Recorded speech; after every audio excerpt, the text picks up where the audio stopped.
Well, you know, the work of a transportation commissioner isn't just about stop signs and traffic signals. It involves the design of cities and the design of city streets. Streets are some of the most valuable resource that a city has, and yet it's an asset that's largely hidden in plain sight. And the lesson from New York over the past 6 years is that you can update this asset. You can remake your streets quickly, inexpensively. It can provide immediate benefits, and it can be quite popular. You just need to look at them a little differently. This is important because we live in an urban age.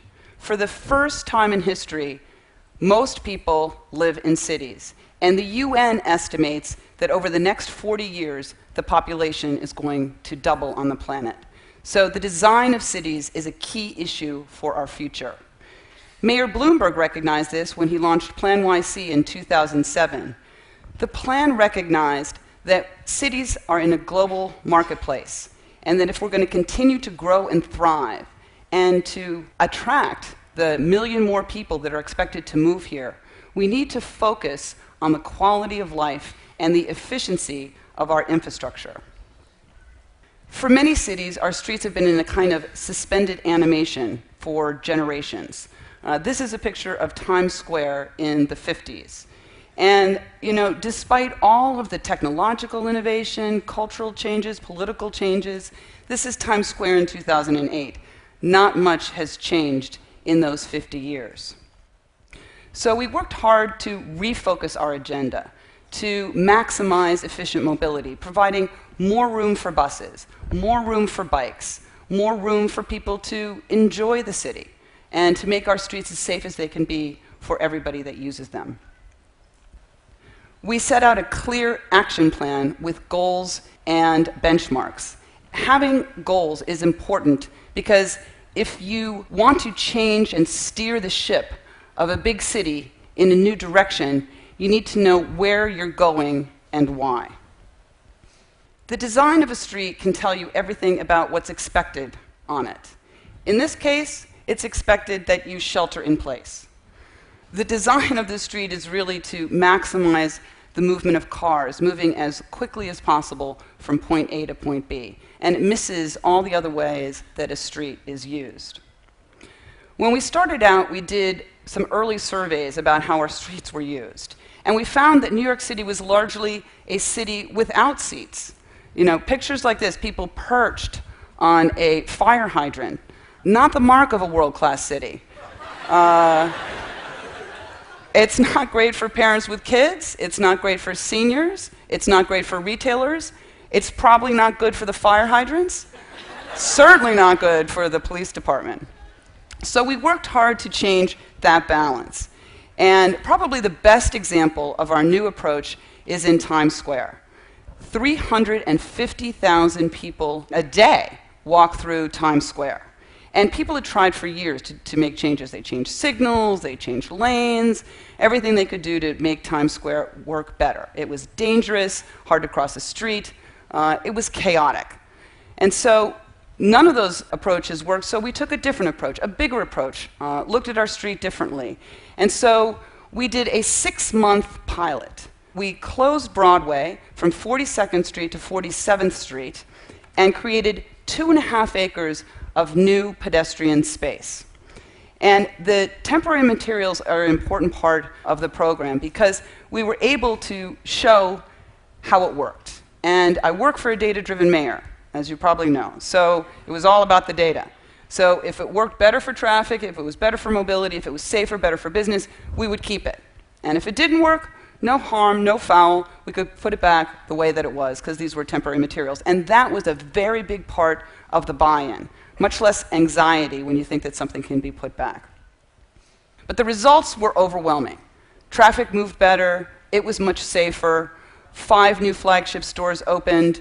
It's been a total home run. Times Square is now one of the top 10 retail locations on the planet. And this is an important lesson because it doesn't need to be a zero-sum game between moving traffic and creating public space. You know, every project has its surprises. And one of the big surprises with Times Square was how quickly people flocked to this space. You know, we put out the orange barrels, and people just materialized immediately into the street. It was like a Star Trek episode, you know? They weren't there before, and then zzz, all the people arrived. You know, where they'd been, I don't know, but they were there. And this actually posed an immediate challenge for us because the street furniture had not yet arrived. So we went to a hardware store and bought hundreds of lawn chairs. And we put those lawn chairs out on the street. And the lawn chairs became the talk of the town. It wasn't about that we'd closed Broadway to cars. It was about those lawn chairs. What did you think about the lawn chairs? You like the color of the lawn chairs? So, you know, if you've got a big controversial project, think about lawn chairs.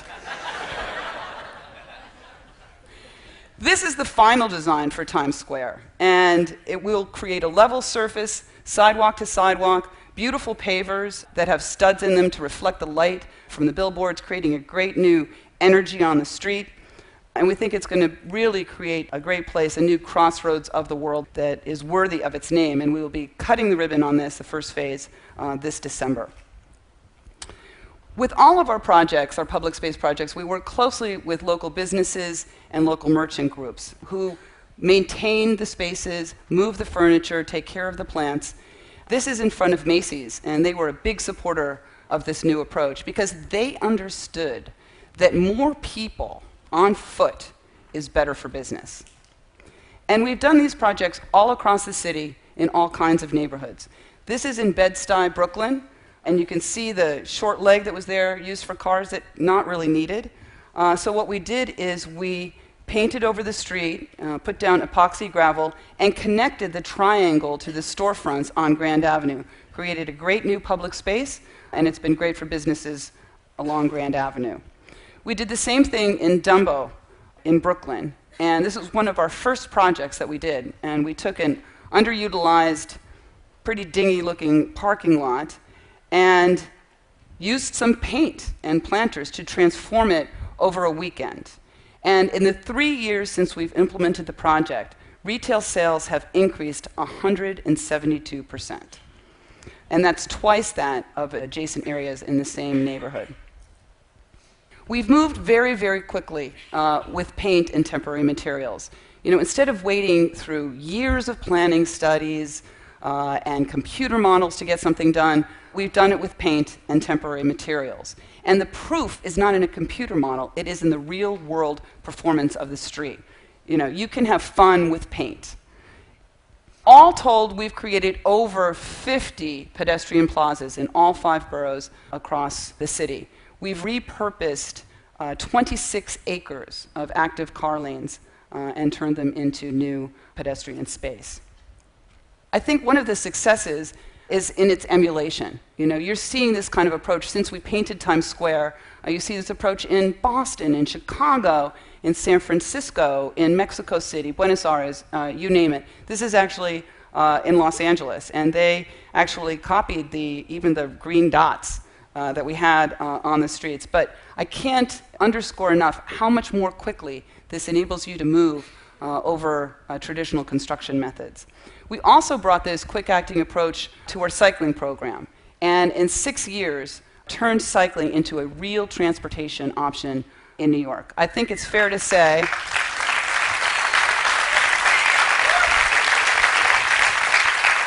it used to be a fairly scary place to ride a bike.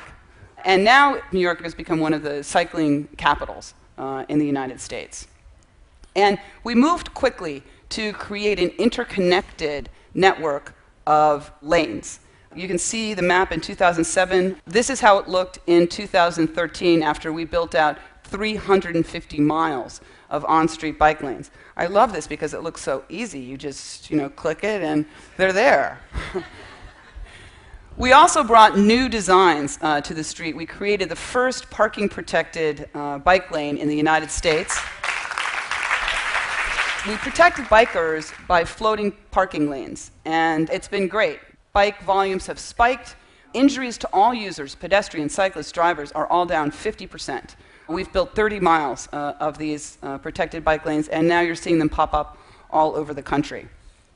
And you can see here that this strategy has worked. The blue line is the number of cyclists soaring Green line is the number of bike lanes, and the yellow line is the number of injuries, which have remained essentially flat.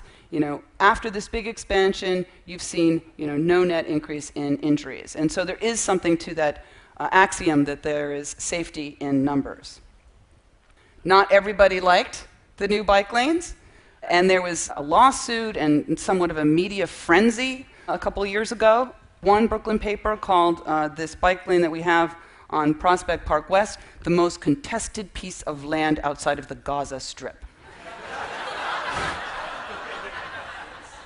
And this is what we had done. So if you dig below the headlines, though, you'll see that the people were far ahead of the press, far ahead of the politicians. In fact, I think most politicians would be happy to have those kind of poll numbers. 64% of New Yorkers support these bike lanes. This summer, we launched City Bike, the largest bike share program in the United States, with 6,000 bikes and 330 stations located next to one another. Since we've launched the program, 3 million trips have been taken. People have ridden 7 million miles. That's 280 times around the globe. And so with this little blue key, you can unlock the keys to the city and this brand new transportation option. And daily usage just continues to soar. What has happened is the average daily ridership on the streets of New York is 36,000 people. The high that we've had so far is 44,000 in August. Yesterday, 40,000 people used City Bike in New York City. The bikes are being used 6 times a day. And I think you also see it in the kind of riders that are on the streets. In the past, it looked like the guy on the left, ninja-clad bike messenger. And today, cyclists look, like New York City looks. It's diverse, young, old, black, white, women, kids, all getting on a bike. It's an affordable, safe, convenient way to get around, quite radical. We've also brought this approach to our buses. And New York City has the largest bus fleet in North America, the slowest bus speeds. As everybody knows, you can walk across town faster than you can take the bus. And so we've focused on the most congested areas of New York City, built out 6 bus rapid transit lines, 57 miles of new speedy bus lanes. You pay at a kiosk before you get on the bus. We've got dedicated lanes that keep cars out because they get ticketed by a camera if they use that lane. And it's been a huge success. I think one of my very favorite moments as Transportation Commissioner was the day that we launched City Bike. And I was riding City Bike up First Avenue in my protected bike lane, and I looked over and I saw pedestrians standing safely on the pedestrian islands, and the traffic was flowing, birds were singing, the buses were speeding up their dedicated lanes. It was just fantastic. And this is how it looked 6 years ago. And so I think that the lesson that we have from New York is that it's possible to change your streets quickly. It's not expensive. It can provide immediate benefits, and it can be quite popular. You just need to reimagine your streets. They're hidden in plain sight. Thank you.